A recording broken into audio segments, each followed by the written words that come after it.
Most people consider Mandalay Bay to be the south end of the Strip. And while that may be true, it certainly is not the south end of the fun. In fact, Jill and I recommend that sometime you stay on Las Vegas Boulevard and keep going south for 6 more miles all the way to South Point.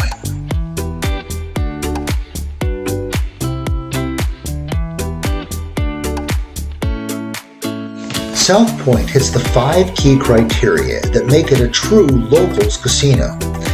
It's a bit off the beaten path, neither Strip nor Fremont.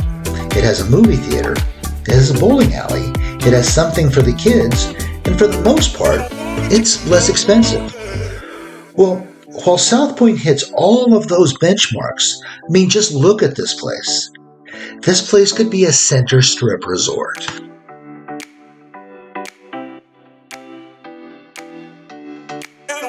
South Point has 11 restaurants on site, ranging from Steak and Shake to Don Vito's to Michael's.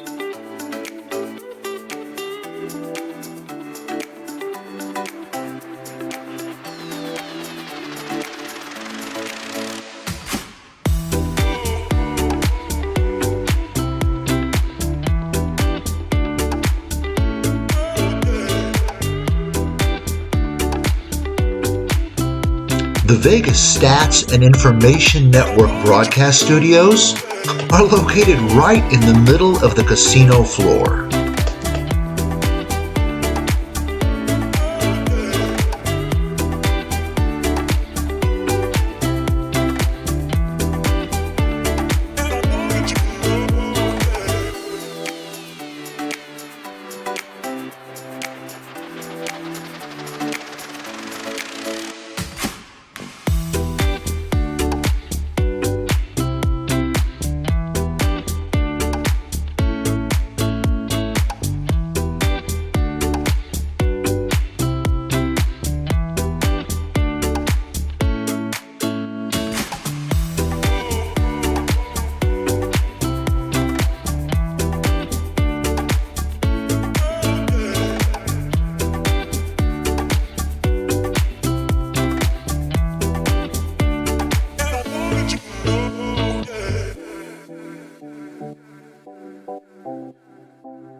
There is a 64-lane public bowling alley and a second 60-lane facility built to host professional bowling tournaments.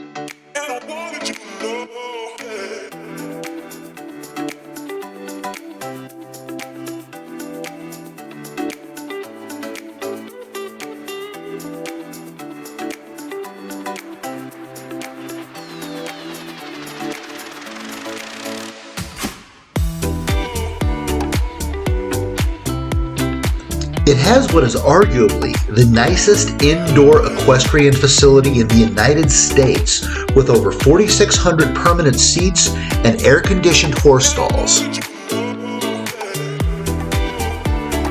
And of course, South Point has a 400-seat showroom where you can see acts ranging from world-famous headliners to Las Vegas local dance bands. So South Point is a locals casino, but it's also a full-blown world-class destination resort. On your next trip to Vegas, you should go down south and see for yourself.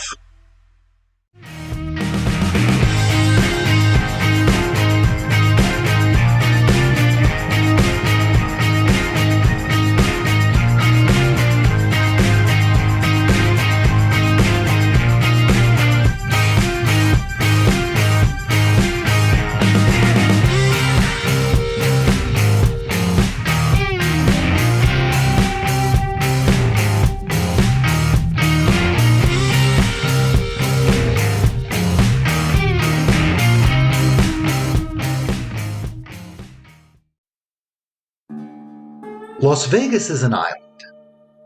If you go very far, in any direction, you'll find empty desert, but sometimes you'll find living evidence of the Old West.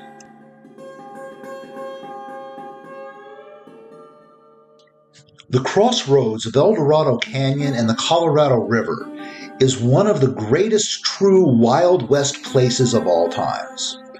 Because of its remoteness in the 1800s, it will become one of the most lawless places throughout the West.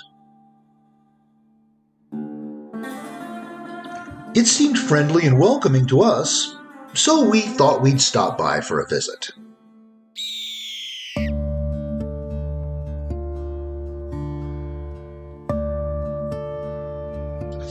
For hundreds of years, Indians, Spaniards, and early explorers such as Jedediah Smith would all be stopped here by the ruggedness of Black Canyon. It's here where two Indian nations will battle, a military outpost would be established, and one of Nevada's richest gold mines would be discovered.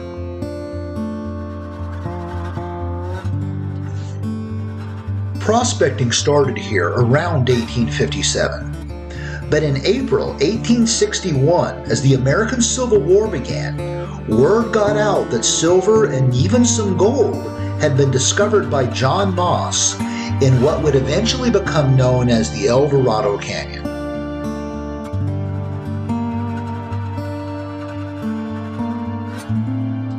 Previously, this location was considered to be about 65 miles beyond the navigable limit of the wild Colorado River. Early mines were supplied via an overland route from Los Angeles, crossing the Mojave Desert and charging astronomical prices. George A. Johnson braved the wild Colorado and made a deal to supply the mines using his steamboats at a lower price than the overland route.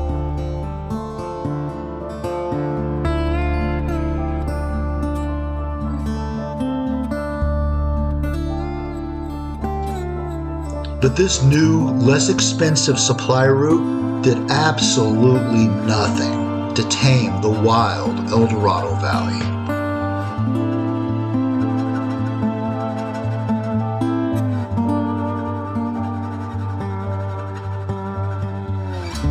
To quote John Riggs, a gold miner from the 1880s, "I think there was never another place in proportion to the population where so many murders were committed without the criminals being brought to trial or even being apprehended."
So we survived our visit to the mine and made it back out into the daylight. And if you visit Eldorado Mine Tours, which is just 45 minutes from Las Vegas, well, you'll probably survive too. Our guide, Shauna, says that these days, almost everybody gets out alive.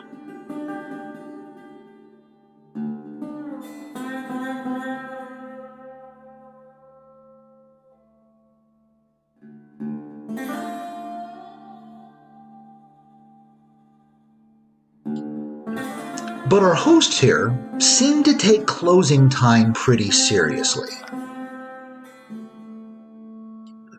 And seeing as we see the sun setting on the horizon, I think we're going to start to head back to civilization.